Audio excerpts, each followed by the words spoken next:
One morning in Houston, Dana Brooks, whose real name was Maya Williams, sat inside a coffee shop overlooking a container yard. She turned through each page of the logistics documents, her eyes memorizing the license plate of a pickup truck that had just parked outside. Two police officers walked in. Sergeant Mercer and Officer Benton chose the table directly behind her. "How's the Reed case looking?" Benton asked in a lowered voice. "The file is closed," Mercer replied.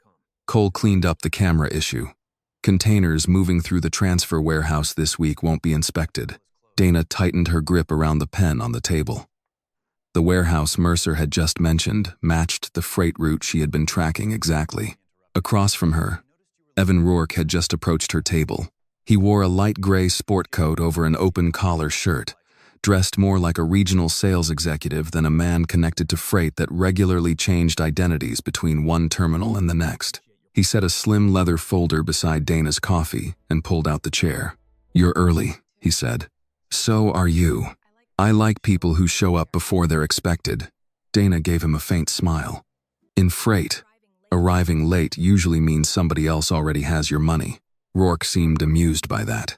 He sat down and slid the folder toward her. Behind Dana, cups touched saucers. Mercer and Benton had settled in close enough that she could hear them without appearing to listen. She opened Rourke's folder. 3 manifests, 3 container movements, 1 destination repeated on every page. Bayline Transfer Warehouse, the same transfer warehouse Mercer had just mentioned. Dana kept her breathing steady. Rourke tapped the first sheet with one finger. 3 loads, same warehouse, no surprises. No surprises cost more. They always do. Dana studied the pages. Port codes, carrier information, load classifications, container identification numbers. The paperwork was clean at first glance, but that was exactly what bothered her. Rourke's business lived in the space between what looked normal and what actually was. Behind her, Benton spoke again. "What about Reed's sister?" Mercer gave a quiet sigh. "Still calling. She going to be a problem?" "Only if somebody starts answering her." Dana's eyes remained on the manifest. Isaiah Reed. The name meant something now, though she still didn't know enough to understand why. Rourke leaned back. "You stopped turning pages." Dana immediately tapped the second manifest. "Because this one is wrong." His expression changed slightly. "Wrong how?" "The seal sequence." "What about it?" "It's too clean." Rourke watched her for several seconds. Dana turned the document toward him and pointed with her pen. These numbers were entered like somebody knew what pattern an auditor expects to see. Real freight records aren't that polite. A slow smile returned to his face. "That's why I use you." Behind Dana, Mercer chuckled softly. "Cole handled the rest," he said. "Camera's no longer an issue. Reed's file stays where it is, and Bayline stays quiet." Benton lowered his voice further. Dana caught only part of the next question. "Weeks loads? They move." That was enough. Dana felt the pieces touch. Reed. A camera. A closed police file. Bayline. Uninspected containers. She had entered the coffee shop expecting to learn how Rourke moved freight. Instead, 2 police officers sitting behind her had just suggested that somebody inside law enforcement was helping make sure certain freight was never examined. Rourke narrowed his eyes. "You somewhere else this morning?" Dana looked up. "No. Could have fooled me." She leaned back, letting mild irritation replace concentration. "I'm trying to decide whether you gave me bad paperwork or bait." His smile vanished. "Bait? You've tested me before. I test everybody. And that makes everybody eventually test you." For a moment, neither spoke. Then Rourke laughed. "That's probably the first honest thing anybody's said to me all week." He reached for his coffee, though he had not ordered one. Realizing the mistake, he withdrew his hand casually. Dana noticed. She noticed everything. Rourke pointed at the 3rd manifest instead. "That load needs special handling." "What does special mean today?" "It means nobody gets curious." Dana glanced at Bayline's routing code. "Curiosity is easy to manage." "How?" "You make the paperwork boring. And if somebody keeps looking, then your problem isn't paperwork." Rourke studied her face as if testing whether the answer contained another meaning. Behind her, chairs scraped against the floor. Mercer and Benton were getting up. Dana did not turn. The broad coffee shop window gave her enough reflection to watch them cross toward the exit. Benton walked outside first. Mercer followed. Rourke gathered nothing. He wanted Dana to keep the manifests. Clean those up and call me. I'll call when I know what they're supposed to become. They're supposed to become forgettable. Then somebody tried too hard. Rourke stood. Through the glass, Dana saw Benton slow beside her sedan. He looked directly at the rear license plate. Mercer stopped several feet away. That hers? He asked. Dana could not hear Benton's reply through the window, but she saw him nod. Mercer turned his head toward the coffee shop. His eyes did not immediately find her. They moved across the tables, the register, the counter. Then they stopped. Dana lowered her attention to the manifest a fraction before his gaze reached the window. Rourke noticed the movement. You know Mercer? Dana looked back at him. Should I? He knows people. That wasn't my question. Rourke's mouth tightened into another small smile. No, I suppose it wasn't. He left. Dana remained seated. She waited until Rourke's SUV had left the lot and the patrol vehicle had disappeared toward the access road beyond the container yard. Only then did she look at her hand. Her fingers were still wrapped around the pen. A dark ink mark had appeared beside the Bayline routing code where the tip had pressed into the paper. Dana loosened her grip and studied the 3 manifests again. Nothing about them looked dramatic. Rows of numbers, dates, freight classifications, warehouse codes, ordinary information. Yet Isaiah Reed's name now sat invisibly between every line. Mercer's words returned to her. The file is closed. Cole cleaned up the camera issue. The containers won't be inspected. Dana closed the folder. Until that morning, Bayline had been part of a freight operation she was trying to understand. Now it was connected to a dead man, a missing camera record, and 2 police officers who seemed remarkably certain nobody would ask the right questions. She stood, left cash beside her untouched coffee, and walked toward the door. Outside, diesel engines rolled across the yard as trucks moved between stacks of containers. Everything looked ordinary. That was what worried her most.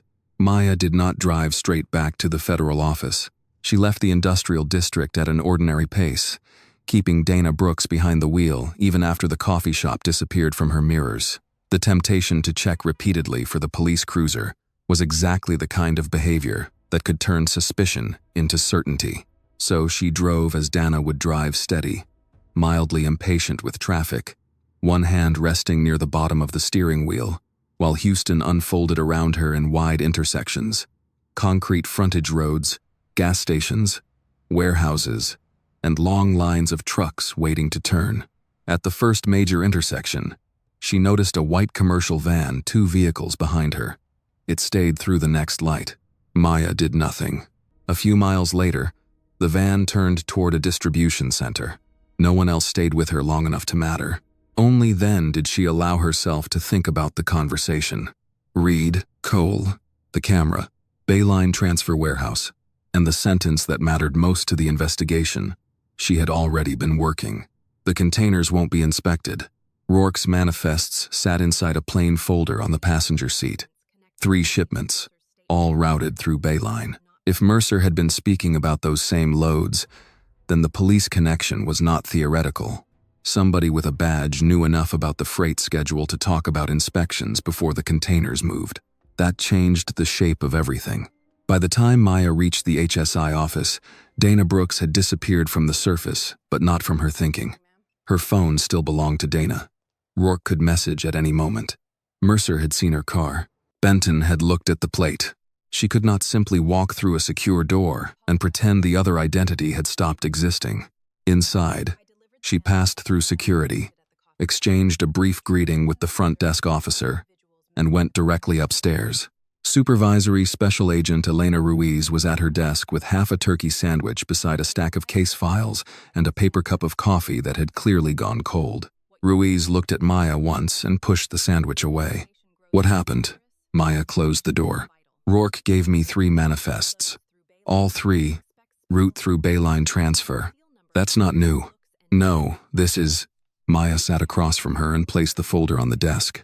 She told Ruiz exactly what had happened at the coffee shop. No dramatic language. No conclusions presented as facts. When she finished, Ruiz remained silent for several seconds. Then she said, "Separated." Maya knew what she meant. "What I know, what I heard, and what I suspect." Ruiz nodded. Maya pointed to the manifests. "I know Rourke is moving 3 loads through Bayline. I know he expects special handling.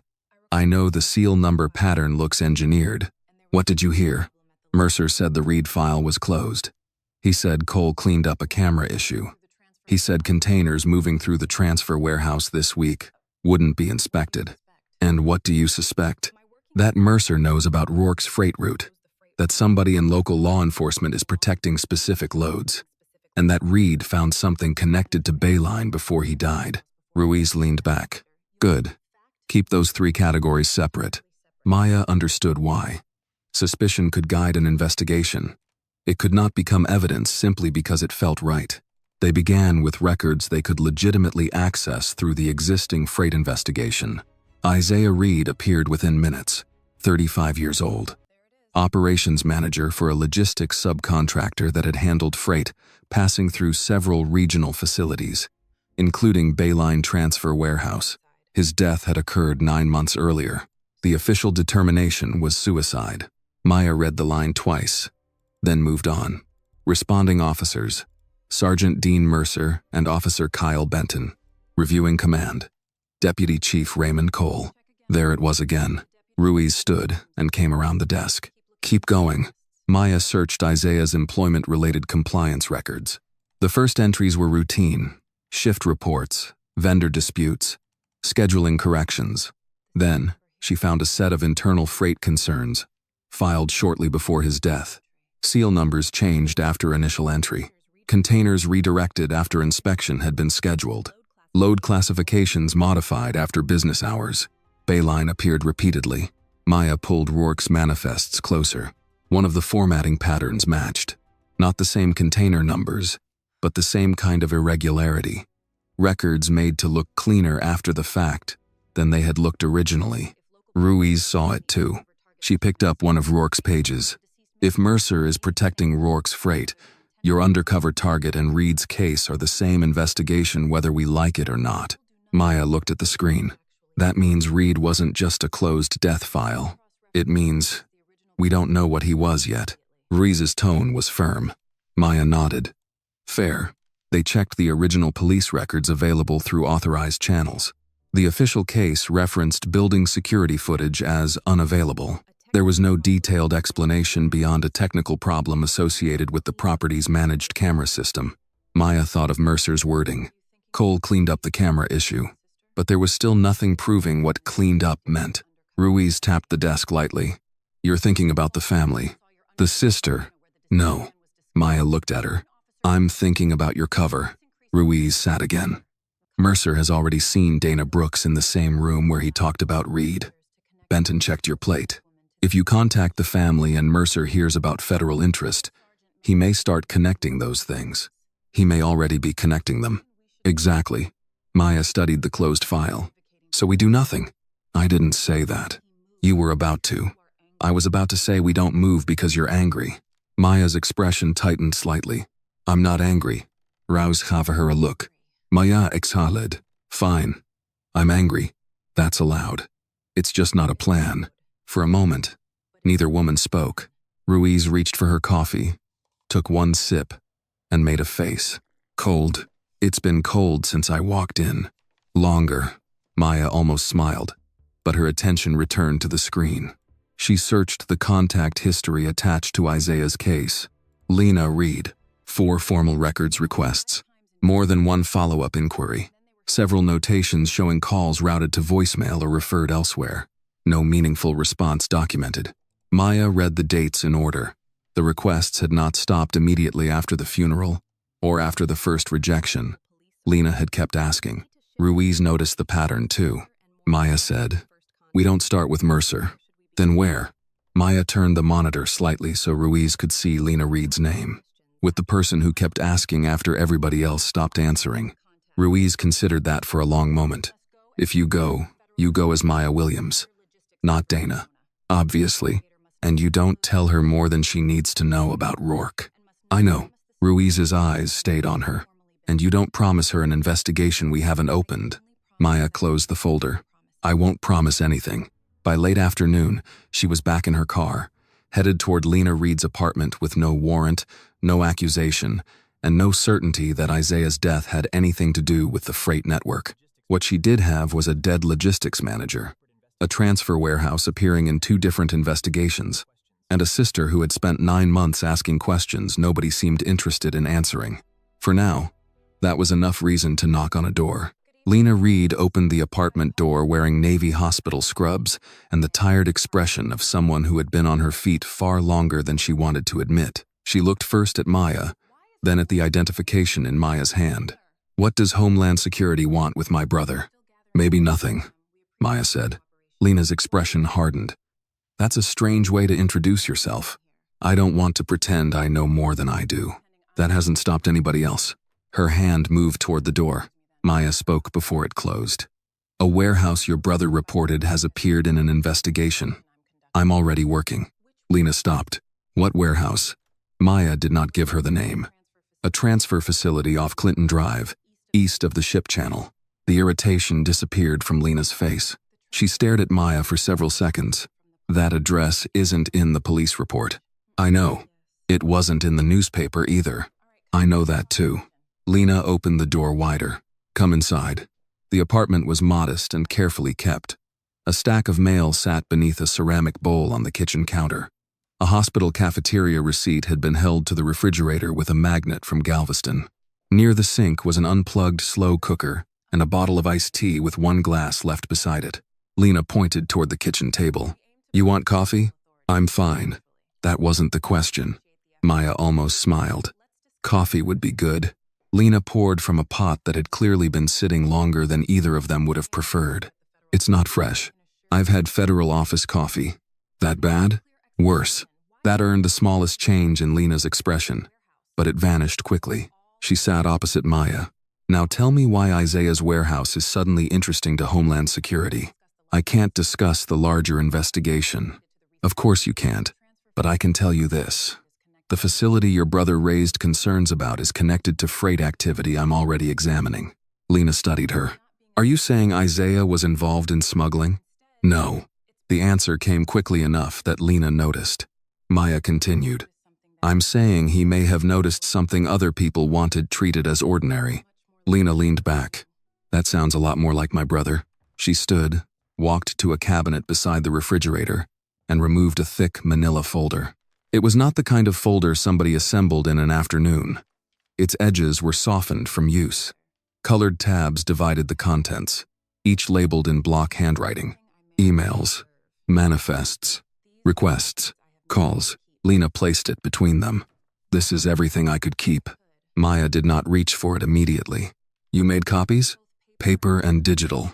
Good. Lena gave her a dry look. Everybody told me paper was old-fashioned. Paper doesn't have a password somebody else can reset. For the first time, Lena looked at Maya with something other than suspicion. She opened the folder. These are the records Isaiah printed from work. The pages contained container numbers, dates, seal numbers, warehouse codes, and short handwritten notes. Nothing looked dramatic. No confession. No secret account. Just the sort of material most people would ignore after the first page. Maya did not. She lined up 3 manifests. A container had been scheduled for inspection, then rerouted through Bayline. Another showed 1 seal number on an early record, and a different one on a later document. A third had been reclassified after regular business hours. Maya glanced at Lena. Did Isaiah explain these to you? He said the records were changing after he signed off on them. Did he know who was changing them? No. And I'm not going to make something up just because it would make the story cleaner. Maya nodded. Good. Lena seemed surprised. Good? I need what you know, not what anybody thinks should have happened. Lena folded her arms. That's the first useful thing an investigator has said in this apartment. Maya returned to the papers. Did Isaiah file anything internally? Several times.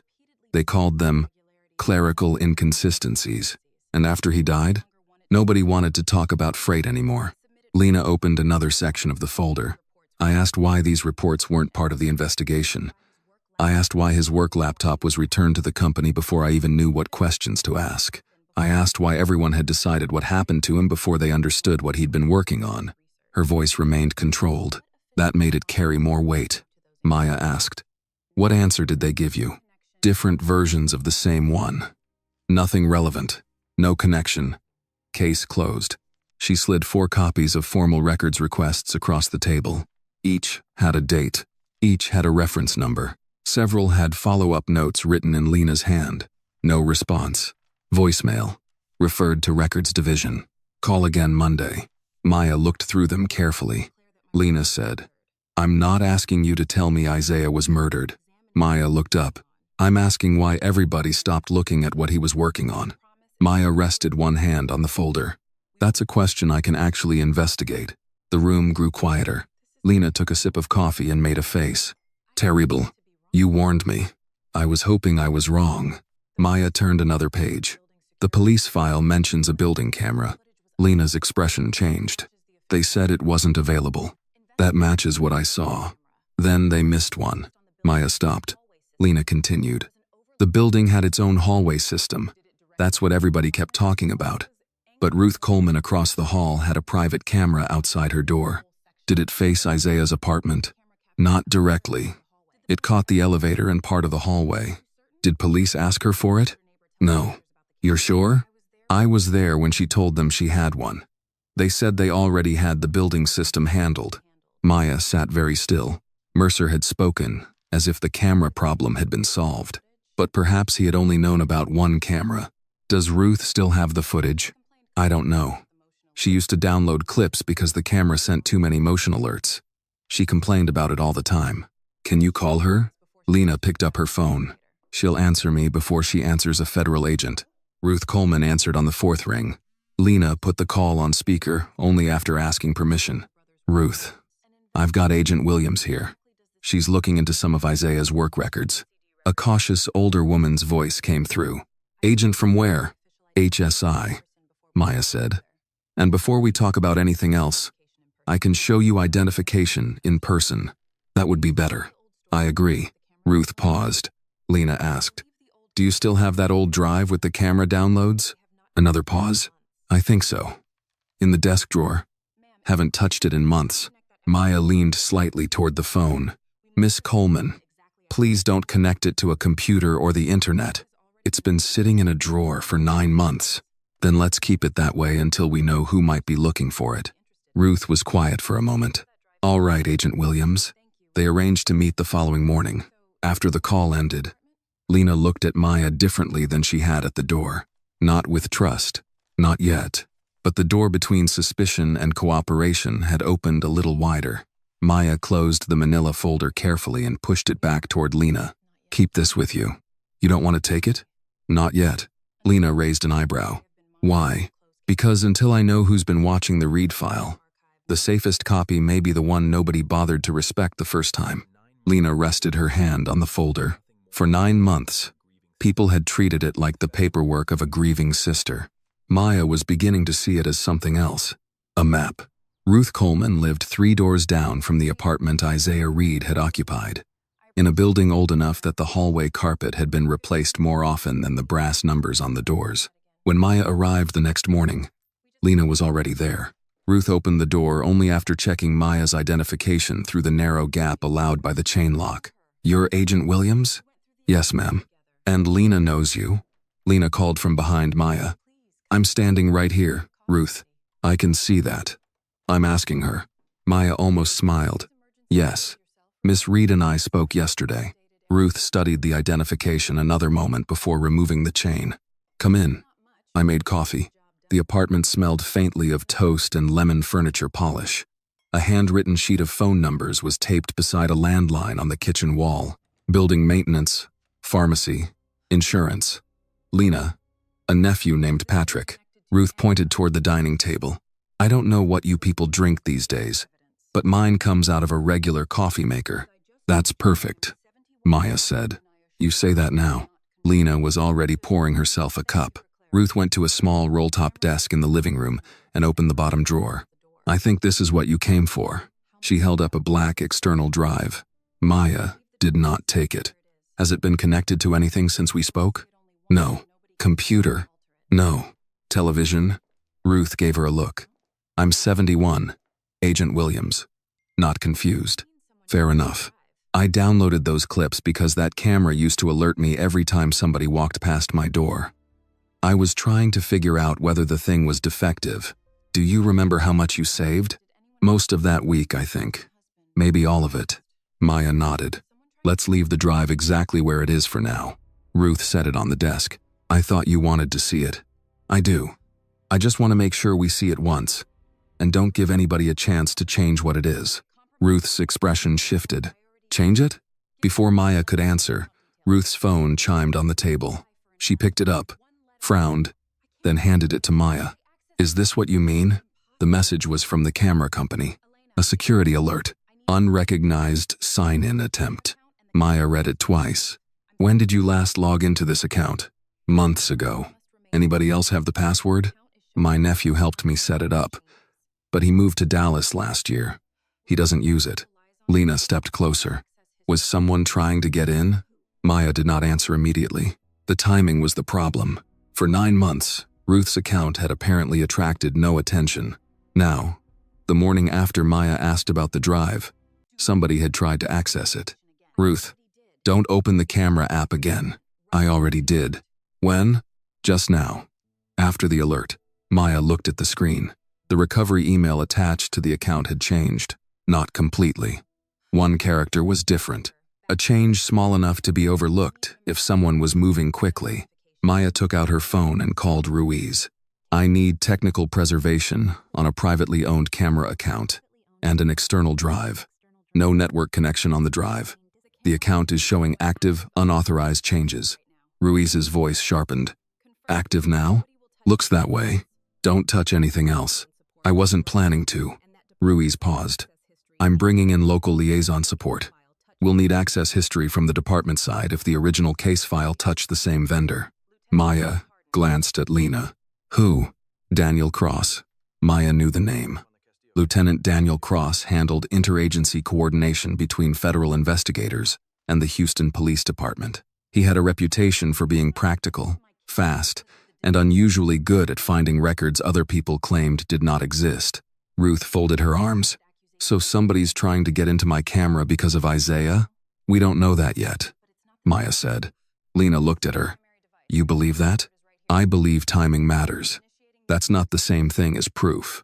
A federal technical specialist arrived later with Ruiz. The external drive was documented, isolated, and copied onto verified offline media without being connected to Ruth's normal home network. Nobody watched the footage yet. That frustrated Lena. Maya understood why. But evidence that mattered had to survive more than curiosity. While the specialist worked, Ruth's account changed again. An old folder disappeared, then returned under a different name. Several files appeared twice. One video suddenly carried a new, modified date, even though nobody in the apartment had opened it. The specialist frowned. Someone's not just deleting things. What are they doing? Lena asked, making it harder to prove which version came first. Maya looked toward the small camera mounted beside Ruth's door. Its indicator light was dark now. The device disconnected. A silent witness nobody had taken seriously until someone became interested in making its memory unreliable. By early afternoon, Lieutenant Daniel Cross arrived. He was in his mid-40s, neatly dressed, carrying a paper notebook instead of a tablet. Agent Williams. Lieutenant. He introduced himself to Lena and Ruth before asking a single question about the device. That mattered to Maya. Cross listened while Maya explained the original building camera, Ruth's private camera, and the unauthorized account activity. He did not overreact. Let me pull the local access history. You can do that without alerting Mercer? Cross considered the question. I can find out who touched the read file without asking Mercer whether he touched the read file. Good answer. He gave her a faint smile. I've been doing this a while. Cross made 2 calls from Ruth's kitchen and left with a list of record numbers handwritten in his notebook. For the first time since the coffee shop, Maya felt as though someone inside the local system might actually be useful. That feeling lasted less than 3 hours. Cross called her shortly after sunset. I found something. Maya was sitting in her car outside the HSI office. Go ahead. Mercer requested access to Reed's file well after the case was already closed. How long after? Long enough that routine follow-up doesn't explain it. Did he give a reason? Not one I've found yet. Maya looked through the windshield at the dark glass of the building. Keep digging. I intend to. The call ended. Across town, Officer Kyle Benton walked into a freight office carrying Dana Brooks's business name written on a folded piece of paper. He smiled at the woman behind the reception desk. Just trying to verify a vendor. He placed the paper on the counter. Tell me what you know about her. By mid-morning, Dana Brooks was back inside the world Maya Williams had spent months learning to inhabit.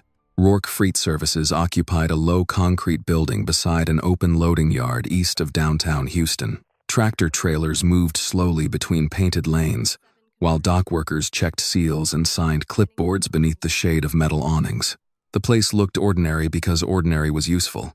A company moving questionable freight did not want a warehouse that looked questionable.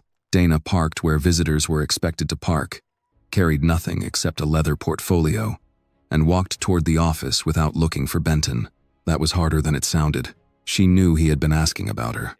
Cross had not confirmed it, but one of the freight office contacts used to support Dana's cover had reported a police officer asking routine questions about vendor history. Routine questions were rarely routine when Sergeant Mercer was involved. Rourke was waiting inside a glass-walled office overlooking the loading floor. You took your time, he said. You changed the meeting location, and yet you found it. That usually happens when people give me an address. Rourke smiled and pointed to the chair across from him. A single manifest lay on the desk. Donna sat. No coffee today? You complained about the last place. I complained about the company. I thought you liked me. I tolerate profitable people. That almost sounds affectionate. Dana opened the manifest. She knew within seconds that something was wrong. The container number was real. The carrier code was plausible. The receiving warehouse existed. Even the weight fell within an ordinary range. But the routing notation contained a port code that did not belong on that lane. Not a mistake an experienced freight operator would make. Rourke watched her carefully. Dana turned the page. Who prepared this? Why? Because they need another job. His expression did not change. What's wrong with it? You know what's wrong with it. Pretend I don't. Dana tapped the routing line. This load supposedly came through a facility that doesn't handle this category of transfer. You could fool somebody reading fast. You wouldn't fool anybody who does this for a living. Rourke leaned back. So, what would you do? Send it back. That's all? That depends. On whether someone made a mistake, or you're testing whether I notice mistakes. Silence settled between them. The loading floor remained visible through the glass. A forklift moved a pallet. A driver signed something at a counter. Somewhere outside, an air brake released with a long mechanical sigh. Rourke smiled. I test everybody, and eventually everybody tests you. Does that bother you? Dana closed the manifest. No, it just makes meetings longer. He laughed quietly. Which would you prefer? A mistake or a test? Mistakes are cheaper. Rourke took the document back. Fair enough. The office door opened before he could say anything else. One of Rourke's employees leaned inside. Police are here. Rourke's expression remained neutral. Why? They say routine warehouse contact. Dana did not move. Rourke looked through the glass. Sergeant Mercer had entered the loading area with Benton and 2 uniformed officers. No urgency. No raised voices. They walked like men who expected people to make room without being asked. Mercer spoke briefly with a floor supervisor. Benton remained a few steps behind him, scanning the office windows. His eyes found Dana. Rourke noticed. You know them? No. You sure? Dana looked at him. I'd remember being arrested. I didn't ask if they arrested you. Before she could answer, Mercer started toward the office. The 2 other officers stopped near separate exits from the loading floor. Nothing about their positions was technically threatening. They were simply standing where people normally walked. That was enough to change the room. Mercer entered without knocking. Mr. Rourke. Sergeant. Mercer glanced at Dana. Dana Brooks. She let a beat pass before responding. Have we met? Coffee shop. Dana considered him. I meet a lot of people in coffee shops. Mercer smiled faintly. I remember the ones who listen. Rourke's attention moved from Mercer to Dana. There it was. Mercer had not accused her of anything. He had done something more useful. He had planted a question in Rourke's mind. Dana kept her voice even. If you were sitting behind me, Sergeant, I was probably trying not to listen. People hear things. That's why restaurants play music. Benton gave a small laugh. Mercer did not. What exactly do you do for Mr. Rourke? Dana looked at Rourke instead of answering immediately. Rourke said, She fixes paperwork. Mercer's eyes remained on Dana. Freight? Mostly? Interesting business. Mostly not. How long have you been in it? Dana smiled. Is this still routine warehouse contact? The question landed exactly where she wanted it. Mercer could keep pressing and make the encounter look like an interrogation, or step back and preserve the appearance of casual interest. He chose the second. Just making conversation. Then you need more interesting questions. Rourke smiled despite himself. Mercer's expression barely changed. He nodded toward the loading floor. Hope business stays quiet. Rourke replied. Quiet is profitable. Mercer looked at Dana once more. Usually. Then he left. Benton followed. The other officers remained near the exits for another minute before moving outside. Only when they were gone did the warehouse seem to expand again. Rourke closed the office door. He knows your name. You heard him. He remembers you from a coffee shop. So cops don't remember logistics consultants unless something makes them memorable. Dana leaned back. Maybe I have that effect. Rourke did not smile this time. Should I be worried? If you were worried every time a cop asked a question, you'd never move a truck. That answer seemed to satisfy him only halfway. Halfway was enough. Later that afternoon, Benton sat across from Mercer inside a parked city vehicle with a thin file resting between them. Dana Brooks checks out, Benton said. Business registration, tax history, clients, vendor work. Nothing obvious. Mercer turned one page. Anything messy? Not really. Lawsuits? No. Old debts? Nothing unusual. Bad partners? Not that I found. Benton waited. Mercer closed the file. That's what bothers me. What? Nobody in freight has a history that clean. Across town, Dana received a revised route sheet from Rourke. She read it once, then again. Bayline Transfer Warehouse was still listed. The seal sequence had been corrected, but one container number had disappeared entirely. Dana opened the photographs she had taken of Isaiah Reed's records at Lena's apartment. The missing number was there. Isaiah had flagged it months earlier. Someone was not only watching Dana Brooks, someone was cleaning the freight trail around her. The call from the Federal Technical Unit came shortly after lunch the next day. Maya was in a small conference room at the HSI office with Ruiz when the specialist placed a sealed evidence envelope on the table and opened a laptop that was not connected to the building's regular network. We preserved enough of the original export to authenticate the recording, she said. The file structure is consistent with the camera model, and the timing information matches the device records we were able to preserve. Ruiz folded her arms. Can we rely on it? We can rely on what it shows. What it means is your job. Maya appreciated the distinction. The specialist started the recording. At first, there was nothing dramatic. A narrow apartment hallway, an elevator door, a section of carpet, the edge of Ruth Coleman's doorway. No sound worth interpreting, no sudden movement. Maya leaned forward. The timestamp in the lower corner advanced normally. Then the elevator opened. Sergeant Dean Mercer stepped out. Officer Kyle Benton followed. Maya glanced at the time displayed on the screen. Stop. The specialist paused the video. Ruiz looked toward her. What? Maya opened the copy of Isaiah Reed's official incident timeline. These two aren't supposed to be here yet. Ruiz checked the report. The difference was not a matter of seconds or a minor clerical error. Mercer and Benton had entered the building well before the time listed in the official record. The specialist resumed the video. Mercer walked down the hallway and disappeared outside the camera's partial view near Isaiah's apartment. Benton remained in the hall.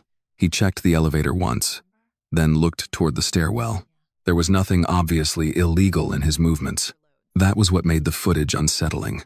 He looked less like a responding officer and more like a man waiting for someone. Maya said nothing.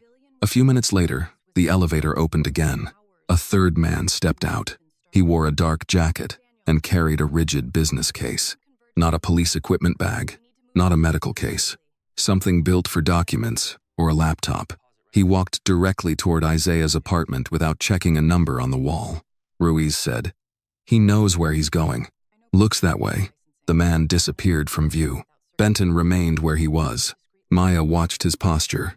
No surprise, no questions, no attempt to stop the civilian. Whoever the man was, Benton expected him. The specialist advanced the recording carefully. Later, the civilian returned. He crossed the hallway toward the elevator with the same case in his hand. "Pause there," Maya said. The image stopped. The man's face was turned partly away, but the side of the business case faced Ruth's camera. There was a small logo near the lower corner. Maya moved closer to the screen. Ruiz noticed. "You recognize it? I've seen something like it." "Where?" Maya opened Rourke's freight file. She searched through several pages before finding a vendor attachment connected to one of the company's moving loads through Bayline Transfer Warehouse. The logo appeared in the upper right corner. Same shape, same lettering. A transportation consulting firm that had provided contract services to businesses connected to Rourke. For several seconds, nobody in the room spoke. Ruiz finally said, "That doesn't prove the man works for them." "No. It doesn't prove why he was there." "No. But it puts a civilian carrying their logo in Reed's building before the official police timeline starts." Maya nodded. Until that moment, Mercer's coffee shop conversation and Isaiah's freight records had created a strong suspicion. Now the two worlds occupied the same hallway. Ruiz picked up the phone. "Call. Cross." Daniel Cross arrived later that afternoon. He watched the footage twice without speaking. On the second viewing, he asked the specialist to pause when the civilian crossed the camera. "That case is our best identifier for now," Maya said. Cross studied the logo. "I know people in commercial licensing. If this company has contractors moving around Houston, I may be able to put a name to him." Maya watched him closely. "Can you do it without circulating the image through the department?" Cross looked at her. "You think Mercer is watching internal inquiries?" "I think Mercer already knew Dana Brooks's name before he had a legitimate reason to care." Cross nodded slowly. "Then don't touch the local employment searches yourself. Let me work through records that won't leave your federal credentials sitting in the access trail." Ruiz asked, "How narrow can you keep it?" "Very." Maya considered the offer. It made sense. That was becoming increasingly important. "Do it." Cross closed his notebook. "I'll call when I have something." That evening, Maya met Lena at her apartment. The manila folder was still on the kitchen table, exactly where Lena had left it. Maya did not show her the full video. Not yet. She explained only what had been verified. Mercer and Benton were in the building earlier than the official report says. Lena stared at her. "How much earlier?" "Enough that the timeline has to be questioned." Lena sat down slowly. "So the report was wrong." "The report and the recording don't agree. Those sound like the same thing. In an investigation, wording matters." Lena gave a tired laugh. "That's what everybody says when they're trying not to promise me anything." Maya pulled out the chair across from her. "I'm not going to promise you something I can't prove." "Does the video prove they lied?" "It proves they were there before they said they were there." Lena looked toward Isaiah's folder. "That's more than anybody has said in 9 months." Maya continued carefully. "There was someone else in the building." Lena looked back. "Who?" "We don't know yet." "Police?" "No uniform." "What was he doing there?" "I don't know." Lena leaned forward. "But you think he matters?" "Yes." "Why?" Maya hesitated, then decided Lena deserved the part that could safely be shared. "He was carrying something with the logo of a company connected to freight, moving through Bayline." Lena went quiet. Her hand rested on the edge of the manila folder. "So Isaiah's work really is connected." "It's connected enough that we keep going." Lena nodded once. No relief. No celebration. Only the satisfaction of one locked door finally moving. Maya's phone rang. "Daniel Cross." She answered. "I think I have your third man." Ruiz had already joined the call. Cross continued. "Name is Martin Hale, commercial insurance consultant. I found contracts connecting him to the company on that logo." Maya stood. "Was he assigned to anything involving Reed?" "Looks like it." "That fast?" Cross gave a small laugh. "You wanted a name. I wanted the right name. You have both." Maya looked at Lena's folder. The answer had arrived almost too neatly. Send me the supporting documents. Already doing it. The call ended. Lena watched Maya's expression. You don't believe him? I believe the records exist. That's not what I asked. Maya slipped the phone into her pocket. No, it isn't. Martin Hale had just become the easiest explanation in the investigation, and Maya had learned long ago that easy explanations deserve the closest look. Martin Hale's office was real. That was the first thing Maya confirmed. The insurance consultant worked from a small commercial building near the West Loop, sharing a lobby with an accounting firm and a company that sold medical billing software. His professional license was current. His business registration was legitimate. His name appeared on contracts with transportation companies around Houston. At first glance, Daniel Cross had delivered exactly what he promised. Maya sat at her desk inside the HSI office, comparing Hale's records with the documents Cross had sent the night before. Commercial insurance consultant, freight loss evaluations, transportation risk assessments. One contract connected him to the logistics firm, whose logo appeared on the business case in Ruth Coleman's camera footage. Ruiz stood beside Maya.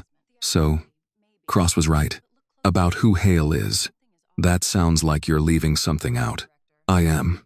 Maya opened another document, a service agreement supposedly explaining why Hale had been involved with matters related to Isaiah Reed's employer. Ruiz read the date, then read it again. This was signed afterward, 6 days after Isaiah died. Ruiz pulled the chair beside Maya closer. Could be retroactive paperwork. Could be. Companies do it. They do. Ruiz looked at her. You don't like it. I don't like explanations that appear after they're needed. The contract was genuine enough to survive a casual review. Company names matched. Signatures were present. Hale had actually performed work for the insurer. But the document that made his presence at Isaiah's building look ordinary had not existed when he was there. Someone had created the paperwork later. That did not automatically make Hale part of a crime. It did make Cross's neat explanation less neat. Maya began reviewing everything Cross had provided since Ruth's camera entered the case. One access report contained the correct file number but the wrong departmental routing date. Another correctly identified a supervisor but attached a memo from the wrong office. A third document placed Mercer's request in the proper month, but gave a reason that did not appear in the original access notes. Each error was small. None looked dramatic alone. Together, they irritated her. Ruiz noticed the growing stack on Maya's desk. What are you seeing? Cross isn't giving us bad information. That's comforting. He's giving us information that's almost right. Ruiz stopped smiling. Maya turned 3 pages toward her. Look at these. Ruiz compared them.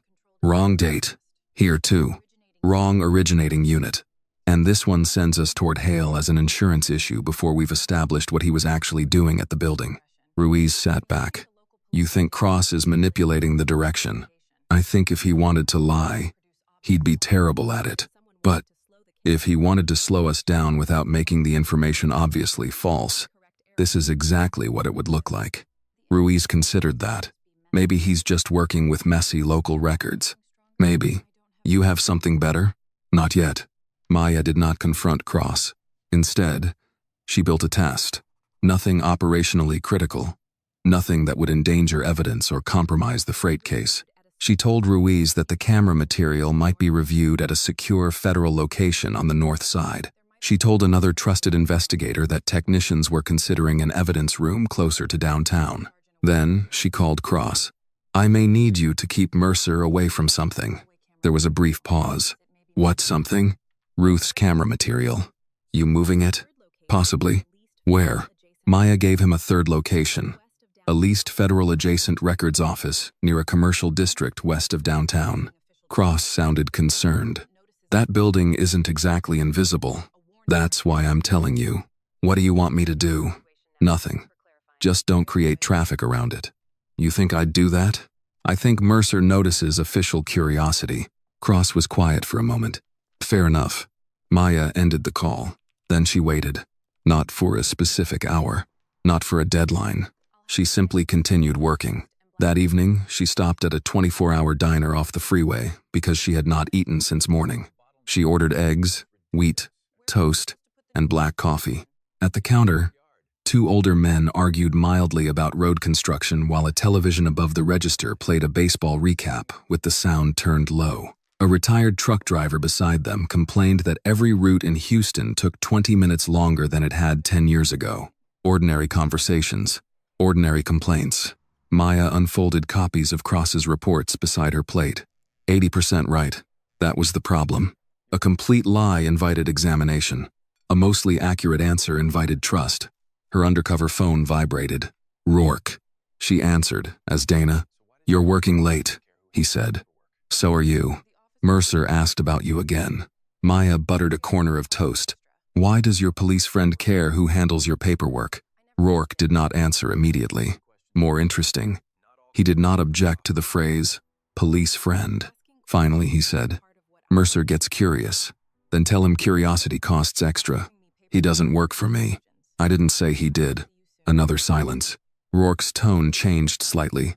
"You've been asking questions too. I get paid to ask questions. Not all questions are profitable." Maya looked through the diner window at the headlights, moving along the frontage road. "Then stop giving me paperwork that creates them." Rourke laughed quietly. "I'll see you soon, Dana." He ended the call. The next morning, Maya drove past the location she had mentioned only to Cross. She did not slow down. Across the street, parked beneath the shade of a strip center sign, sat an unmarked city vehicle. Kyle Benton was behind the wheel. He was not doing anything. No camera in his hands. No dramatic surveillance equipment. He was simply watching the entrance. Maya continued through the intersection and turned at the next light. Her expression did not change. Now she had something better than suspicion. 3 people had received 3 different locations. Only one location had attracted Benton. Later, back at the office, Maya folded Cross's latest report and placed it inside a separate manila folder. Ruiz watched her. "You sure?" Maya closed the folder. "I'm sure enough not to tell him anything else." Daniel Cross had finally answered a question Maya had never asked him out loud. Daniel Cross arrived at the HSI office a little after 10 the next morning, carrying the same paper notebook he had used at Ruth Coleman's apartment. Maya was waiting for him in a small conference room with no windows. Ruiz was not inside. Cross noticed that immediately. "Just us?" "For now." He put his notebook on the table. "You said you had questions about the Hale documents." "I do." Maya gestured toward the chair across from her. Cross sat. 3 copies of nearly identical internal memos were arranged in front of Maya.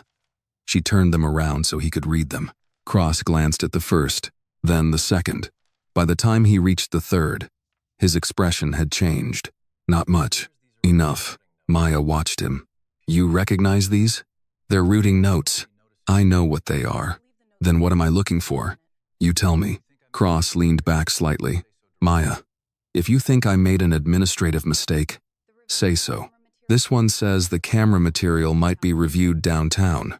She touched the first page. "This one says North Houston." Her finger moved to the second. "This one says a records office west of downtown." Cross looked at the third sheet again. Maya continued. "I gave those locations to 3 different people." Silence settled across the table. Cross said, quote, "That's a strange way to run an investigation." "It worked." He looked up. Maya kept her voice calm. "Only your location got visited." Cross did not answer. Benton sat across the street watching the entrance. "You don't know he was there because of me." "No. But I know nobody else had that address." Cross looked toward the closed door. For the first time since Maya had met him, he seemed to be calculating his answer instead of already knowing it. "Maya, there are things happening inside the department you don't understand. That's why you're here. I've been trying to help you." "You have?" Cross looked almost offended by the agreement. Maya tapped the Hale contract. "That's what made it work." He said nothing. "You gave me real names, real records, real departments. Then you changed one date, one routing office, one reason. Just enough to move me sideways." Cross stared at the documents. Maya continued. "Martin Hale really is an insurance consultant. He really has contracts with freight companies. But the agreement explaining why he was at Isaiah Reed's building was created after Reed died. That doesn't mean Hale wasn't there legitimately." "I didn't say it did." "Then what exactly are you accusing me of?" "Keeping me busy." Cross pushed his chair back an inch. Maya did not move. No formal accusation. No recorder on the table. No internal affairs officer behind the door. Just you and me. That's supposed to make me feel better? No. He looked at her for a long moment. Then he said, "You think I'm working for Mercer? I think you're working for somebody." Cross lowered his eyes to the notebook. When he spoke again, some of the polish had gone out of his voice. "Cole." Maya did not react outwardly. "Deputy Chief Cole." "Yes." "Why?" Cross rubbed one hand over his jaw. "He has a file." "What kind of file?" "Administrative. That word covers a lot. Improper overtime approvals. A subordinate's complaint. Some sign-offs I should have checked more carefully." Maya waited. Cross looked up. "No money in my pocket. No fake evidence. Nothing like that. But enough to hurt you. If Cole releases it the way he's threatened to release it, I lose my position. Maybe my pension eligibility. At minimum, I spend the rest of my career explaining a headline instead of the facts." The room remained quiet. Maya asked, "When did he approach you?" "I'm not giving you a story about the past. I'm not asking for one. I'm asking when the pressure became current." Cross understood the distinction. "When your searches started getting noticed." "What did he want?" "Updates. About me? About what you were looking at." "What else?" Cross hesitated. "Delay requests when I could. Give you alternative explanations before you reach the right people. Keep local traffic away from Cole's office." "And Reese?" His silence answered first. Maya's voice hardened slightly. "What about Ruiz?" "He wanted you wondering whether information was leaking from the federal side.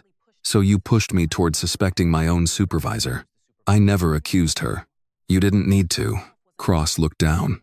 He said uncertainty would do more than an order ever could. Maya let that sit between them. Cross finally said, "He never told me to destroy anything." "No. That would have made you useful as evidence. He never told me to stop you either." Maya leaned forward. "No. He told you to make sure I stopped myself." Cross's jaw tightened. For a moment he looked angry. Then the anger faded into something closer to shame. "I gave you plenty that was true. That's why I trusted it. I identified Mercer's file access, and then gave me a reason to look somewhere safer. I found Hale. You found an explanation for Hale." Cross had no answer. Maya gathered the 3 memos into a neat stack. "Who else is feeding Mercer?" Cross looked confused.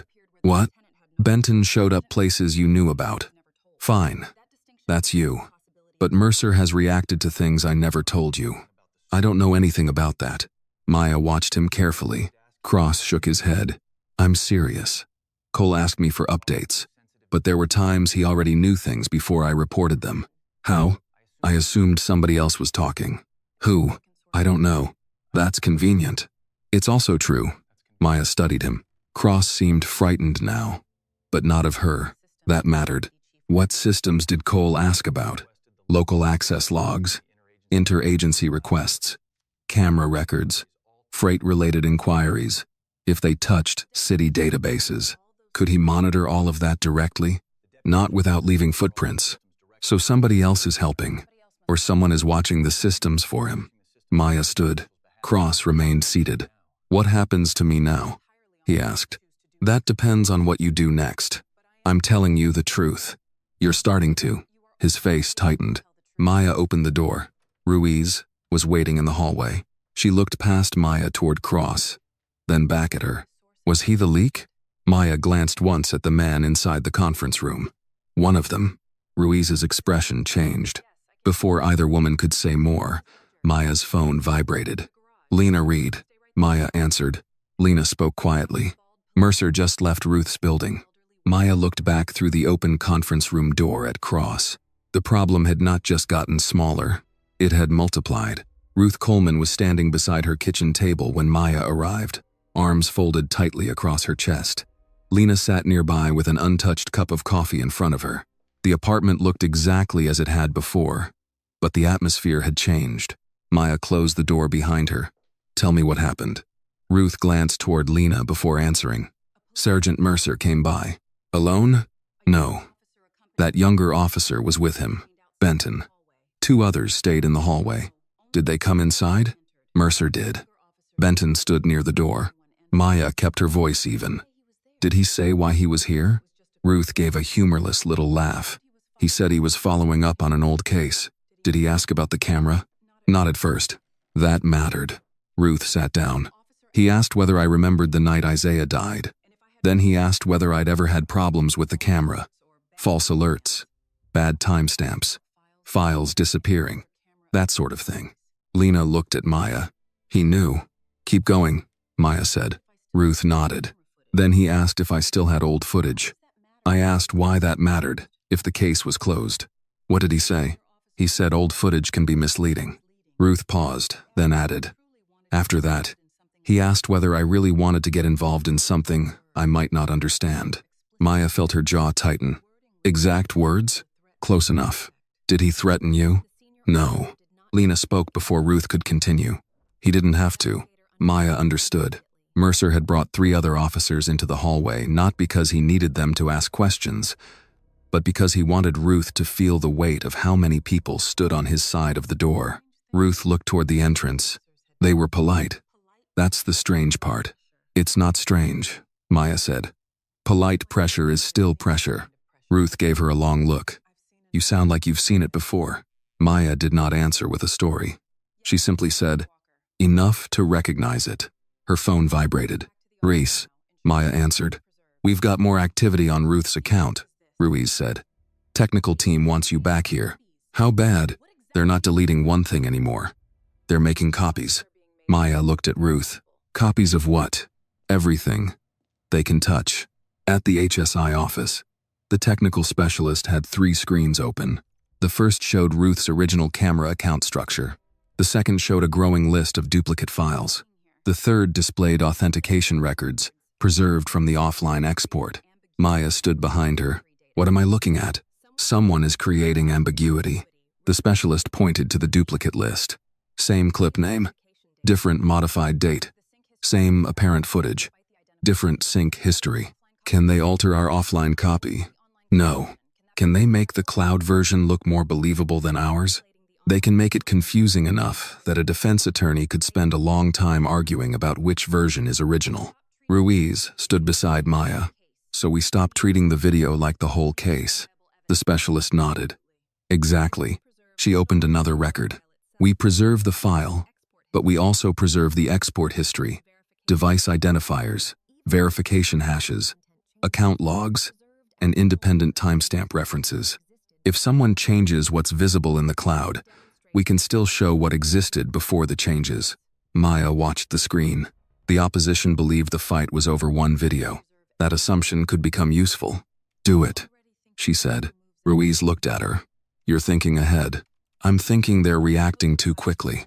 Cross had been exposed, but Mercer had reached Ruth almost immediately afterward. More importantly, some of the digital interference had begun before Cross should have known enough to trigger it. Cross was compromised. That did not make him the entire problem. Maya walked into Ruiz's office and closed the door. I'm cutting distribution. Ruiz sat behind her desk. To who? Everybody who doesn't need the whole picture. That includes me? Maya hesitated. Ruiz noticed. For several seconds, neither woman spoke. Then Ruiz nodded. Fine. Maya had expected resistance. You're not going to argue? If the leak is partly systemic, you don't protect information by making one person the center of everything. That's not what I meant. I know what you meant. Ruiz leaned back. You think Cole may be seeing requests through departmental access systems, or somebody else is feeding him, and you don't know which. No. Ruiz folded her hands. Then compartmentalize. Maya studied her. Just like that? Ruiz gave a tired smile. Maya, if I need to know something, tell me. If I don't turn trust into an excuse for bad security. That answer eased something in Maya, though not enough to remove the question completely. Later that afternoon, she returned to Ruth's apartment. Lena was helping Ruth replace the password on an unrelated email account. Ruth looked irritated by the whole process. Every website wants a code, a second code, and then another password I'm apparently not supposed to write down, Lena said. You wrote the old one on a grocery receipt. It worked for 6 years. Maya smiled despite herself. Ruth looked at her. Any good news?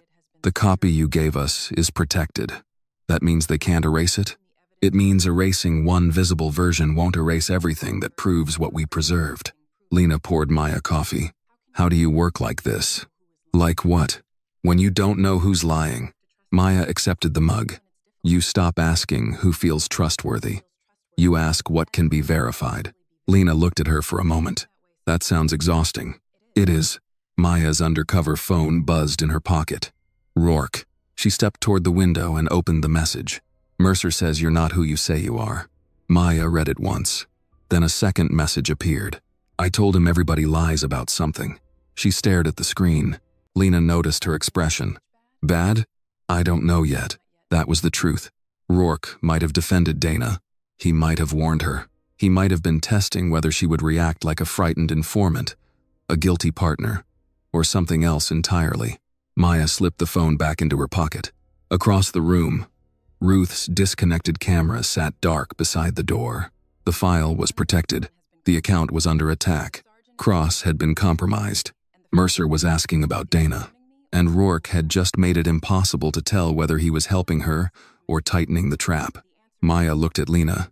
From now on, if anybody asks what you gave me, the answer is simple. What answer?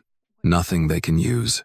Outside the apartment, footsteps passed along the hallway and continued toward the elevator. Nobody in the room spoke until the elevator doors closed. Rourke chose a truck yard office for their next meeting. A narrow second-floor room overlooking rows of tractors, loading bays, and trailers waiting beneath the flat Houston sky. From the window, everything below looked orderly. Drivers checked paperwork. Forklifts moved wrapped pallets. Dispatchers walked between doors with radios clipped to their belts. Dana knew by now that order meant very little. Rourke stood beside a filing cabinet when she entered. You got my messages. I did. You didn't answer. You didn't ask a question. He studied her for a moment, then pointed to the chair opposite his desk. Dana remained standing. Rourke smiled faintly. Nervous? Comfortable? That wasn't what I asked. That's why I gave you a better answer. He laughed and sat. Dana took the chair. No paperwork waited for her this time. That bothered her more than another false manifest would have. Rourke folded his hands. Mercer doesn't like you. I've survived worse reviews. He thinks you're asking questions you don't need answered. Mercer asks a lot of questions himself. That's different. Why? Rourke glanced through the window toward the loading yard. Because Mercer usually knows what answer he wants before he asks. Dana watched him. And now? Now he's asking because he doesn't know. There it was. Mercer was nervous enough that Rourke could see it. Dana leaned back. You told him everybody lies about something. I did. Why defend me? Rourke smiled. Who said I defended you? Dana said nothing. He continued.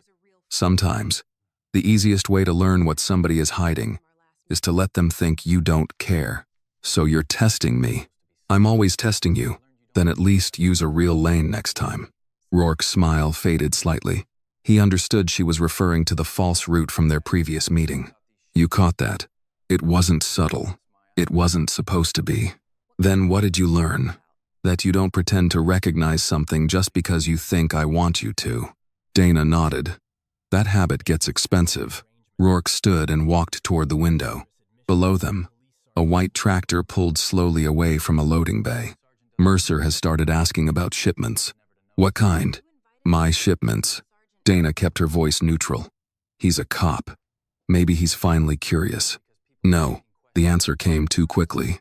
Rourke turned. Mercer doesn't get curious about freight. That's the point. Dana let silence work. Rourke realized what he had revealed. Not everything. Enough, she said. You make that sound like an arrangement. I make it sound like experience. You said he doesn't work for you. He doesn't, but he knows which loads not to notice. Rourke's eyes hardened. Careful, Dana. She smiled slightly. You invited me here because Mercer is making you nervous. Don't get offended because I noticed. For several seconds, neither spoke. Then Rourke returned to his desk. Bayline is changing procedures. Because of Mercer? Because people are asking questions. What people? If I knew that, we wouldn't be talking. Dana rose. Then maybe you should worry less about me and more about the people who already know where your freight goes. Rourke watched her leave without stopping her. The meeting gave Maya something useful, but not something she could put into evidence by itself. Rourke had effectively confirmed that Mercer normally avoided interfering with certain freight. Now Mercer was breaking that pattern. The camera had changed his behavior. Back at the HSI office, Ruiz was waiting in a secure workroom with the technical specialist and 3 identical storage devices laid out on a table. Maya closed the door. Ruiz said, "Cross is contained. Local requests are being limited. Technical says the camera package is stable. For now. For now is what we have." Maya looked at the 3 drives. "The problem isn't preserving one copy anymore." Ruiz nodded. "It's moving it. Anything that looks federal can be watched. Anything connected to Ruth can be watched. Anything Cross knew about can be watched. And you think Mercer knows enough about the camera to keep looking?" "I think he has to." Ruiz picked up one of the drives.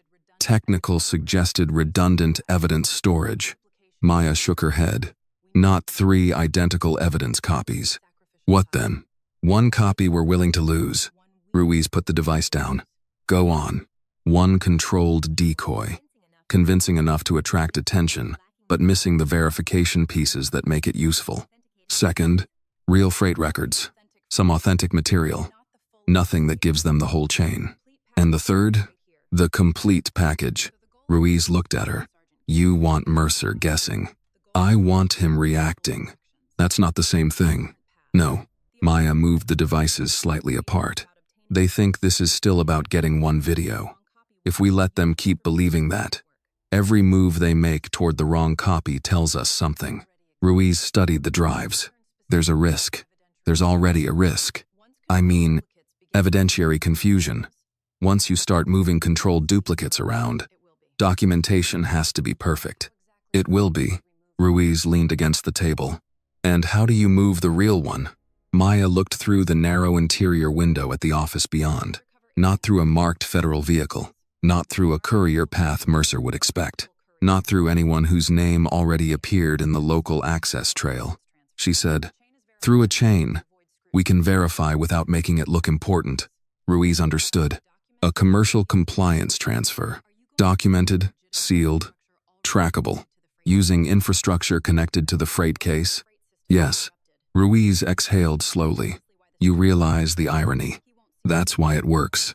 If Mercer interfered with the route, he would have to reach into the same logistics network he was trying to keep invisible. If he stayed away, the authenticated evidence would move safely. Either choice carried information." Ruiz looked at Maya. "You're asking me to trust a lot of moving parts. I'm asking you to trust the chain. Not me." Ruiz considered that, then nodded once. "Build it." Later that evening, confirmation arrived from technical review. Mercer had requested information about the specific type of external storage device associated with Ruth Coleman's camera system. He was no longer searching generally. He knew enough to hunt for the evidence itself. Ruiz placed the report in front of Maya. He found the camera trail. Maya looked at the 3 identical devices. For the first time since the coffee shop, Mercer was ahead of her in one important way. He knew what he wanted. Maya picked up the first drive. "Then we stop trying to hide the fact that something exists." Ruiz watched her. "What do we do instead?" Maya placed the drive back, beside the other 2. "We make sure he chooses the wrong one." The secure workroom smelled faintly of printer toner and stale coffee when Maya returned the next morning. The 3 storage devices were still on the table, where she and Ruiz had left them. Identical black rectangles marked only by temporary evidence labels. The technical specialist stood beside a laptop with several forms open on the screen. Ruiz entered behind Maya and closed the door. "Before we do anything," Ruiz said, "I want every distinction documented." "It will be," Maya replied. The specialist pointed to the first device. "This becomes the controlled duplicate." Maya nodded. Device A would carry a convincing copy of Ruth Coleman's hallway recording. It would open normally. The timestamps visible on the video would appear intact. To anyone looking quickly, it would seem like the thing Mercer had spent days trying to find, but it would not contain the verification material needed to establish the original export history. No protected hash record, no full device log, no authenticated supporting package. Ruiz looked at Maya. "If Mercer gets this, He gets something that looks valuable. That's the point. And if he tries to claim it's the original, we already have documentation showing it isn't. The specialist held up the second device. Device B was different. It contained genuine freight records, bayline routing documents, copies of container manifests Isaiah had flagged, portions of access histories already preserved in the investigation. Everything on it was real, but incomplete. Ruiz said, "This one worries me more." Why? Because real information creates real damage if it falls into the wrong hands. Maya agreed. That's why nothing on it identifies the complete evidence chain. The specialist nodded. Enough to make someone believe it matters. Not enough to reconstruct everything we have. Then, all three looked at the last device. Device C, the complete package.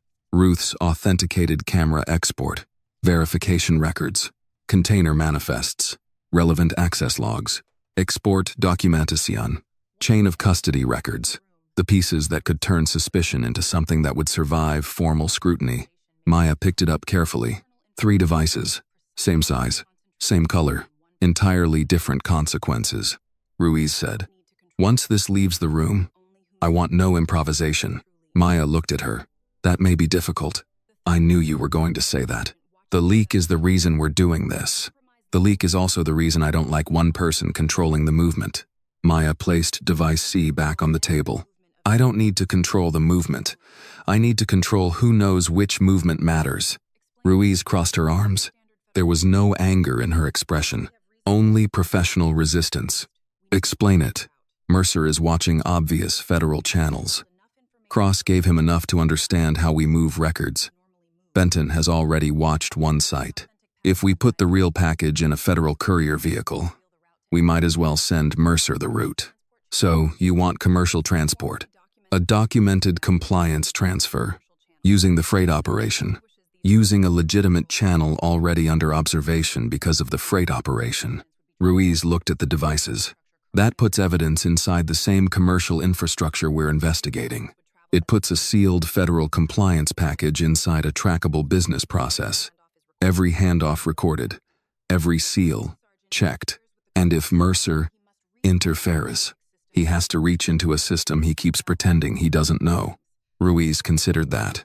Maya continued. He can't have it both ways. If he leaves the shipment alone, device C reaches secure custody. If he starts asking warehouse contacts where it is, we learn who answers him. The technical specialist said, "As long as the chain is documented before movement, the preservation side works." Ruiz looked at Maya for another moment. "You understand what you're asking me to trust?" Maya shook her head. "I'm asking you to trust the chain, not me."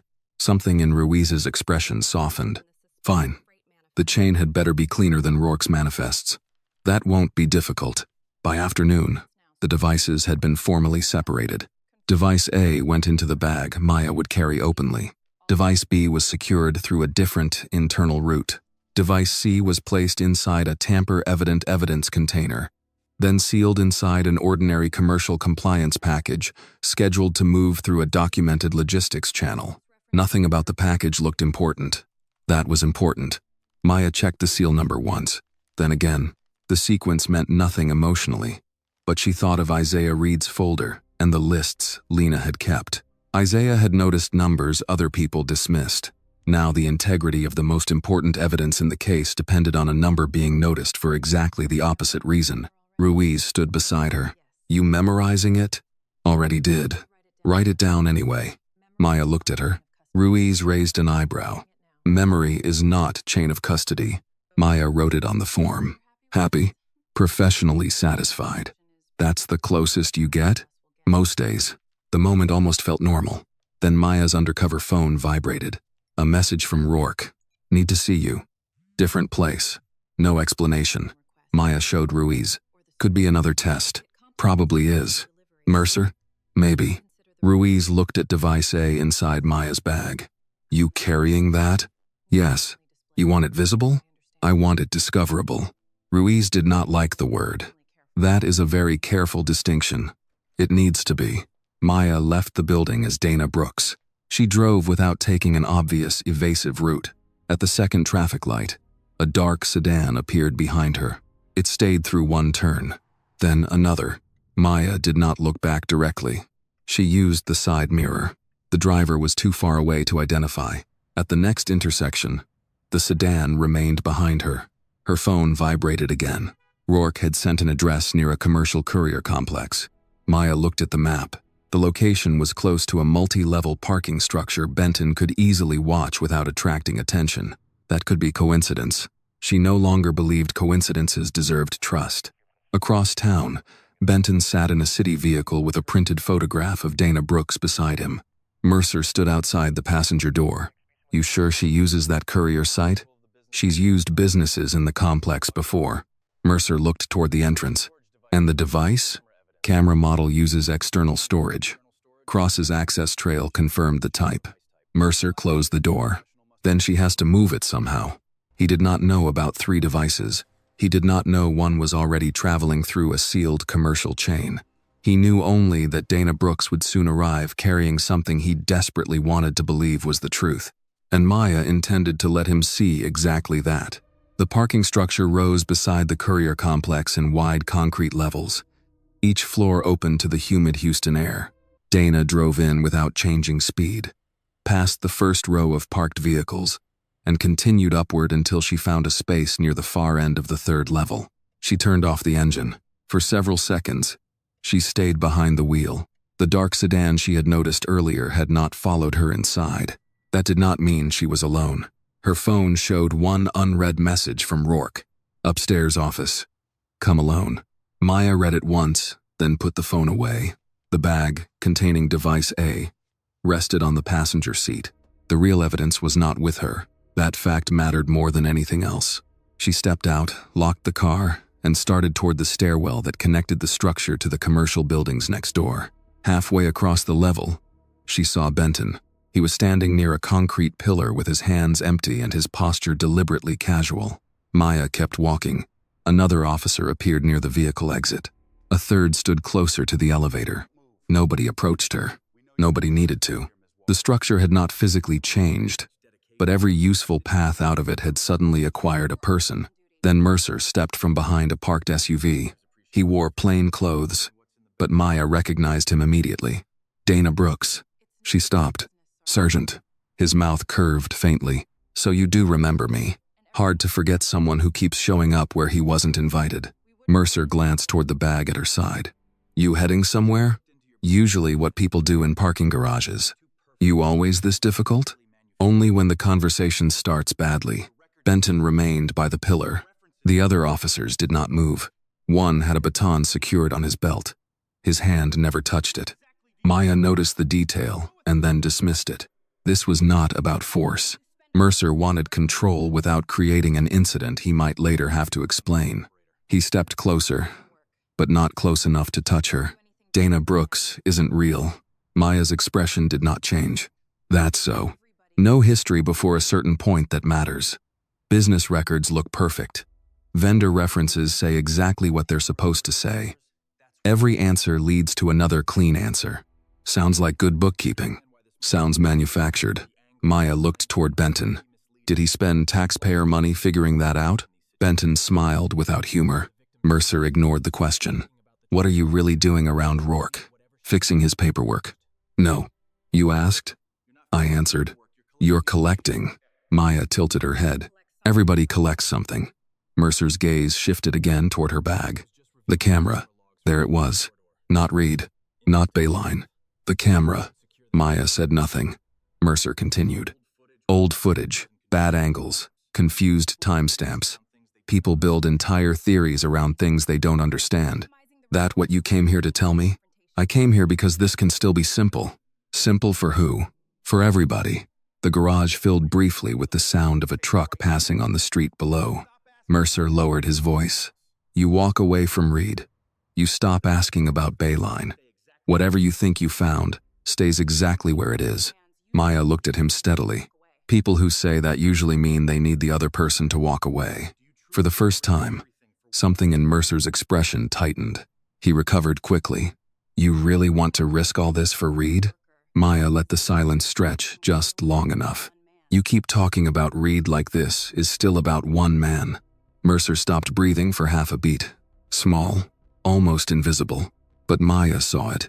He had wanted to know how much she understood. Now he knew she had seen beyond the closed file. His tone changed. Where's the camera? Maya looked around the structure. Benton near the pillar, one officer near the elevator, another by the exit. No one blocked her with hands or threats. They simply made leaving complicated. Mercer followed her gaze. You don't need to make this difficult. Maya looked back at him. You already did. His eyes settled on the bag. Maya allowed the movement to register. That was the moment she had been waiting for. She opened the bag slowly. Benton straightened. Mercer did not move. Maya removed the black storage device. Device A. The decoy. She held it between two fingers. You wanted the file. Mercer watched the device. That's it? Maya placed it on the hood of a nearby sedan. You tell me. He studied her instead of reaching for it. What's the trick? Interesting question from a man who said this could be simple. Mercer looked at Benton. Benton approached and picked up the device. Maya did not stop him. She did not protest. She did not tell him he was taking federal evidence. She simply closed her bag. That bothered Mercer. She could see it. He had expected resistance. Maybe anger. Maybe a threat about lawyers or jurisdiction. Instead, she had handed him exactly what he believed he had cornered her to obtain. Mercer stepped closer. You're very calm. You wanted something. You got it. That easy? You tell me. He stared at her. The silence grew uncomfortable enough that Benton shifted his weight. Finally, Mercer nodded. Let's go. The officers moved away one by one. The exit cleared. The elevator opened. Nobody touched Maya. Nobody ordered her to stay. Within a minute, the garage was only a garage again. A woman pushed a shopping cart toward a minivan on the far side of the level. Somewhere below, an elevator bell sounded. A car door closed. Maya remained beside her vehicle, not frozen, listening, letting the space become ordinary again. Then she took out her phone. No call to Ruiz yet. No message to Rourke. The first thing she checked was the documented shipment record for Device C. Still moving, untouched. Across town, Mercer placed Device A into a laptop. The hallway video opened immediately. He watched Mercer and Benton enter Isaiah Reed's building. He watched the third man appear with the rigid business case. For several seconds, Mercer believed he had what he wanted. Then he opened the verification folder. Something was missing. He checked again. No protected authentication record. No complete export history. No matching evidence hash. Benton stood behind him. What? Mercer stared at the screen. His face changed. Not fear. Recognition. She gave it to us. Benton frowned. You said that's what we wanted. Mercer closed the laptop. No. He looked toward the black device lying beside it. That's what she wanted us to take. Mercer did not wait long before reacting. Within minutes of discovering that the device contained only a convincing copy of the hallway footage, he called Benton back into the room and pushed the laptop toward him. Who knew she was moving this? Cross knew about the camera. Cross doesn't know where the real copy is. You sure? Mercer looked at him.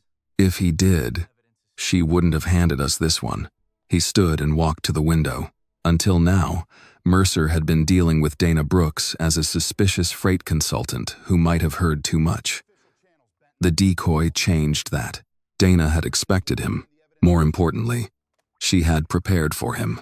That meant somebody had moved the real evidence through a route she believed he could not easily reach. Mercer picked up his phone. Call Bayline. Benton hesitated. Directly? Mercer turned. You have a better idea? Benton did not. The first call went to a warehouse intermediary who normally spoke to Mercer only when a shipment needed to pass through without unnecessary attention. The man answered on the fourth ring. Sergeant, I need you to check something moving through compliance. What kind of something? A sealed package. There was a pause. We don't normally touch those. I'm not asking you to touch it. What are you asking? Tell me where it is. The intermediary lowered his voice. You know those scans are logged. Then don't make it look unusual. Another pause. I'll see what I can find. Mercer ended the call. That single request entered a system he had spent years avoiding in writing. At HSI, Maya sat beside Ruiz. while an analyst monitored the commercial compliance chain associated with device C. Nothing had been intercepted. Nothing had been opened. But the route had begun attracting attention. A warehouse account accessed the shipment status without any business reason to do so. Ruiz pointed at the screen. "That's not one of ours." "No. Could be routine." Maya shook her head. "Not on that package." Minutes later, a second account queried the same shipment. This one belonged to a supervisor working through a subcontractor connected to Bayline. Then the package status changed from routine transfer to administrative review. The change remained active less than 2 minutes before being reversed. Ruiz looked at Maya. "They touched it. Not physically. They looked. That's enough to ask why." Maya did not smile. The plan was working, but satisfaction would have been premature. Mercer could still decide to stop moving. He could realize the shipment was bait and withdraw. Instead, he made another call. The warehouse intermediary contacted a freight consultant who handled routing problems for one of Rourke's associated companies. That consultant contacted a dispatch manager. The dispatch manager opened the shipment record. Another access log appeared. Ruiz leaned back. "It's spreading." Maya watched the links develop. That's what pressure does. People call the person they trust to fix the thing they're not supposed to know exists. Across town, Rourke received one of those calls. He was standing beside a dispatcher's desk when his operations manager handed him the phone. "Someone at Bayline wants to know if we're expecting a compliance transfer through one of the protected lanes." Rourke's expression hardened. "Who asked?" "They said it came from Mercer." Rourke took the phone. "Put him through."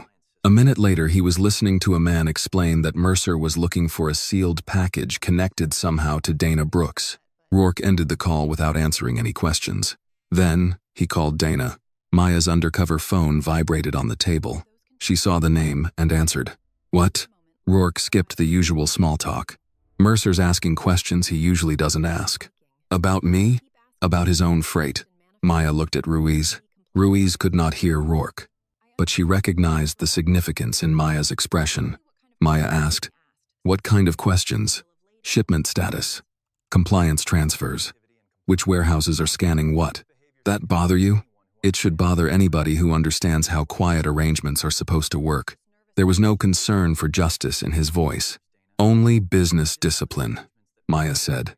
"Maybe Mercer's nervous." "He doesn't get nervous. Everybody gets nervous." Rourke was silent. Then he said, "You did something." "So did he." "Dana, if Mercer is interfering with your freight, you should probably ask him why." Rourke's tone cooled. "I don't like surprises." "Neither do I." She ended the call. Ruiz raised an eyebrow. "He helping us now?" "No." "Then what was that?" "Self-preservation." On the monitoring screen, another query appeared. Then something more interesting. A consulting company connected to Rourke's freight network opened a payment authorization shortly after its employee checked the compliance shipment. The amount was ordinary. The timing was not. An analyst flagged it for comparison against previous weeks. There were similar consulting payments near several dates when inspections had been changed or freight had been rerouted. Ruiz stared at the pattern. "Maybe we finally know where to look." "Maybe." Maya remained cautious. One suspicious payment was not proof. Neither were three. But the contacts Mercer was making after taking the decoy were beginning to connect records that had previously lived in separate systems. Police inquiries, warehouse access, freight routing, consulting payments, different databases. Same reaction. The most important notification arrived without drama. Device C's commercial transfer reached its secure federal destination. A scan appeared, then seal confirmation, then receipt. Maya compared the seal number to the one she had written down the day before. It matched. Ruiz looked over. "That's it?" "That's it. No chase. No confrontation. No victory speech. Just a line on a screen proving the complete evidence package was where it needed to be." Ruiz let out a quiet breath. "After all that, I expected something louder." Loud is usually where things go wrong. The analyst called them over. A preliminary association map had begun forming on the largest monitor. Mercer connected to the Bayline intermediary. The intermediary connected to a warehouse supervisor. The supervisor connected to a Rourke-linked consulting company. The consulting company connected through payment and contract records to an entity that had received city work approved through Deputy Chief Cole's administrative chain. The lines were still preliminary, but they were no longer imaginary. Ruiz folded her arms. He didn't find the evidence. Maya looked at the map. No. One by one, the contacts Mercer had made in panic appeared on the screen. He found the network for us. By the time Mercer was brought in for a formal interview, the case no longer depended on any single file. That was the first thing Maya noticed when she entered the conference room. The table held no dramatic evidence box, no blown-up photograph, no single item placed there for effect. Instead, there were folders, printed access logs, freight records, copies of payment authorizations, and a timeline assembled from different systems that had never been designed to speak to one another. Now they did. Ruiz sat to Maya's left. An attorney from the federal side occupied the far end of the table. Two investigators from an independent review team waited beside the wall. Mercer entered with counsel. He looked first at Ruiz, then at Maya. He stopped. For the first time since the parking structure, Mercer had no crowd around him. No hallway to narrow. No officers positioned near an exit. Just a chair. He sat slowly. You were the woman in the coffee shop. Maya met his eyes. I was. Mercer looked at her identification on the table. Maya Williams. Yes. A faint smile touched his mouth. So Dana Brooks was a lie. A working identity. Still a lie. Maya did not argue. Mercer leaned back. You should have minded your own business. You made it my business when you connected a closed death file to an active freight route. His expression did not move. Did I? You were sitting close enough to hear yourself. Mercer looked toward his attorney, then back at Maya. One video doesn't prove what you think it proves. Good. That made him pause. Good? Because we stopped relying on one video a long time ago. The room went quiet. Maya did not push the point. She let him think about it. That was more useful. The lead investigator opened the first folder. Sergeant Mercer, we're going to walk through several records. You can answer, decline through counsel, or ask for clarification. Mercer nodded. The first document showed his access to Isaiah Reed's case after it had already been closed. He described it as routine follow-up. The next showed Benton's later access to Ruth Coleman's address. Mercer said officers revisited old witness information all the time. Then came the hallway video. He did not deny being there. He disputed the significance of the timing. Then the freight records appeared. Bayline Transfer Warehouse. Container numbers from Isaiah's folder. Routing changes. Inspection statuses altered after the fact. Mercer's posture changed slightly. Not enough for anyone unfamiliar with him to notice. Maya noticed. The investigator placed another document on the table. A record of the call Mercer made after taking the decoy device. Mercer glanced at it. Operational contact. With a warehouse intermediary? Yes. Why? I had questions. About a commercial compliance shipment? Apparently. The investigator slid over the next page. A second contact. Then a third. Then a warehouse access log. Then the brief administrative status change attached to the sealed shipment. Mercer's attorney leaned toward him and whispered something. Mercer kept his eyes on Maya. She said nothing. That seemed to irritate him more than if she had accused him directly. The next folder contained records tied to the consulting company connected to Rourke's freight operation. Payments, service agreements, dates. Several transactions clustered around inspection changes and rerouted loads. No single payment, said bribe. No contract, said protection. That was not how systems like this worked. The power came from alignment. A shipment moved. An inspection disappeared. A consulting payment followed. An inquiry was redirected. A file closed. Then another. Then another. Patterns where each individual piece had once looked harmless. Daniel Cross's cooperation added another layer.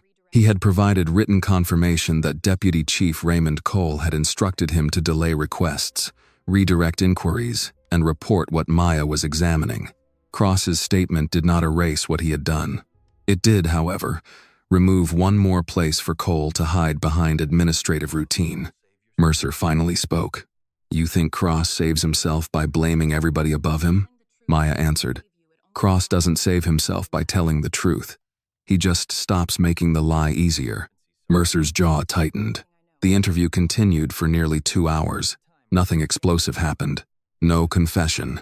No outburst. Mercer questioned dates, context, access authority, and the meaning of individual transactions. His lawyer challenged language. The investigators returned to records. Every time Mercer tried to isolate one detail, another independent source connected to it. That was the difference now. The case no longer required belief. It required explanation. Across the city, Raymond Cole was having the same problem. He described his approvals as administrative. He called Cross unreliable. He said payment overlaps were coincidences created by the ordinary complexity of municipal contracting. But several access records connected his office to inquiries about the Reed matter after federal interest became visible. Requests had been redirected through channels he controlled. Contract approvals linked his administrative chain to entities, now appearing inside the freight map. Cole had spent years controlling which questions reached which desks. Now the questions were no longer passing through his desks. That was the real change. By late afternoon, Maya stepped out of the interview room. Ruiz followed. "You all right?" "I'm fine. You don't look satisfied." "I wasn't looking for satisfaction." Ruiz nodded toward the closed door. "He knows. He knows we have more than the camera." "That enough for today?" "It has to be." An investigator approached, carrying a single sheet of paper. "We just got authorization for the Reed matter." Maya took the page. Formal reopening notice. Isaiah Reed's death investigation would be reviewed again under a new evidentiary record and independent authority. Maya read the first paragraph twice. Ruiz watched her. "That one you can take to Lena." Maya folded the notice carefully. For weeks, the loudest people in the story had been Mercer, Rourke, Cole, and Cross. But the person Maya needed to see now was the woman who had kept asking questions when nobody had answered. She slipped the document into a plain folder, picked up her keys, and headed for Lena Reed's apartment. Lena Reed opened the door before Maya had time to knock a second time. She was no longer wearing hospital scrubs. Instead, she had on a simple gray sweater and dark pants, the kind of clothes someone chose when they expected a quiet evening at home.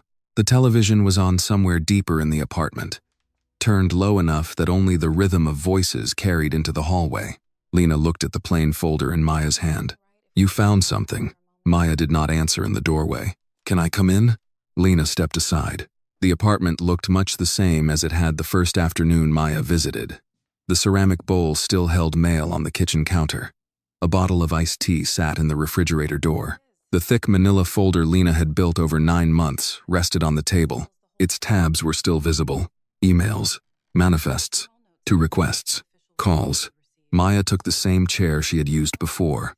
Lena sat opposite her. Neither woman asked about coffee. Maya placed the plain folder on the table and slid one sheet of paper across. Lena looked down. She read the first line, then the second. Her hand stopped moving. After several seconds, she returned to the beginning and read it again. Maya said nothing. The apartment refrigerator hummed quietly behind them. A car moved along the street outside.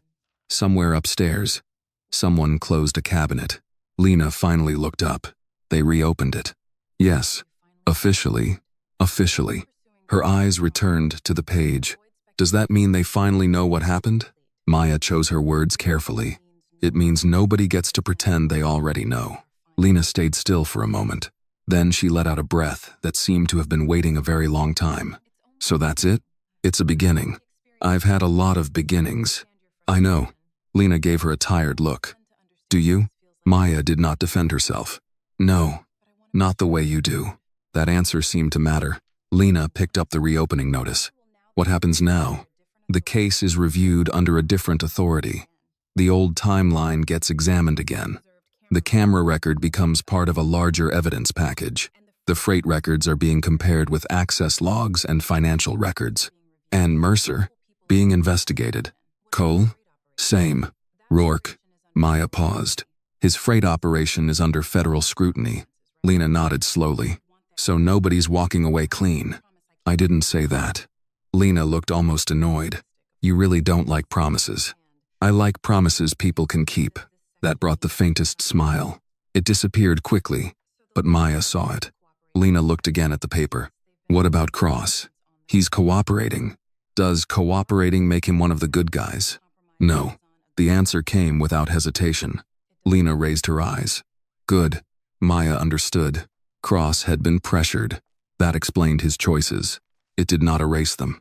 Lena reached for the manila folder and opened it. For 9 months, every new document had gone toward the back. Another request. Another unanswered call. Another copy of something Isaiah had kept. This time, she placed the reopening notice at the very front. Maya watched her smooth the page once with her palm. Lena said, "I used to think if I kept enough paper, eventually somebody would have to look at it." You were right. No. Lena closed the folder. I was stubborn. Sometimes there isn't much difference. Lena looked at her for a long moment. Then she said, "Thank you, Maya." Not Agent Williams. Maya noticed the change but did not make anything of it. You kept the records. You listened. Both mattered. Lena nodded. That was enough. Weeks later, Maya drove past Gulf Coast Coffee and Grill on her way back from a routine meeting. She almost continued through the intersection. Instead, she turned into the parking lot. The container yard beyond the windows looked nearly identical to the morning everything had changed. Trucks moved between long rows of stacked steel boxes. A white tractor waited near the access road. A pickup pulled into a space near the coffee shop entrance. Maya parked. Inside, the same waitress who had worked that morning was refilling mugs near the counter. She did not recognize Maya. There was no reason she should. Just coffee? The waitress asked. Regular. Black. Coming up, Maya chose the same table by the window. There were no logistics manifests waiting for her. No hidden microphone. No message from Rourke. No Mercer sitting behind her. The waitress brought the coffee and placed the receipt beside the cup. Need anything else? I'm good. Thank you. The woman moved on. Maya sat quietly. A pen rested beside the receipt. She picked it up automatically. Outside, the pickup that had just parked caught her attention. Texas plate, dark blue tailgate. Her eyes began memorizing the number before she even realized she was doing it. She stopped halfway through. For once, the plate did not matter. Maya placed the pen back on the table. In the window, she could see the room reflected behind her. Months earlier, that reflection had been the only safe way to watch Mercer and Benton while pretending not to hear them. Now she looked at it for a moment. Then she simply turned around. 2 older men sat near the counter discussing road construction. A truck driver scrolled through his phone while eating toast. The waitress topped off another customer's mug. Nobody was whispering about a closed file. Nobody was watching her. Nobody in the room needed Maya to become Dana Brooks. She turned back toward the container yard and took another sip. The coffee was hot, ordinary, and stronger than she remembered. For the first time in a long while, that was all it needed to be. The lesson from Maya's story is simple. Truth does not always arrive loudly, and justice does not always begin with a dramatic victory. Sometimes it begins with one person who refuses to ignore a small detail, one family member who keeps asking questions, and one investigator willing to follow the evidence even when the path becomes uncomfortable. Corruption survives when people believe no one is paying attention. Integrity begins when someone decides to look twice. Thank you so much for staying with us until the very end of this story. Your time and your attention truly mean a lot to us. We'd also love to hear your thoughts. What did you think about the way this story was told? Were there moments you found especially powerful, or anything you think we could improve in the pacing, emotion, or storytelling style? Your feedback helps us make every story better. And if you have a meaningful, unusual, or unforgettable story of your own, or one you believe deserves to be heard, please consider sharing it with the channel. Your story may inspire a future episode and remind someone out there that the truth is always worth telling. Thank you again for listening, and we hope to have you with us for the next story. This video is a work of fiction created with the assistance of artificial intelligence. All characters, events, and situations are not real and do not represent any actual people or true stories. The content is intended for storytelling and emotional illustration only.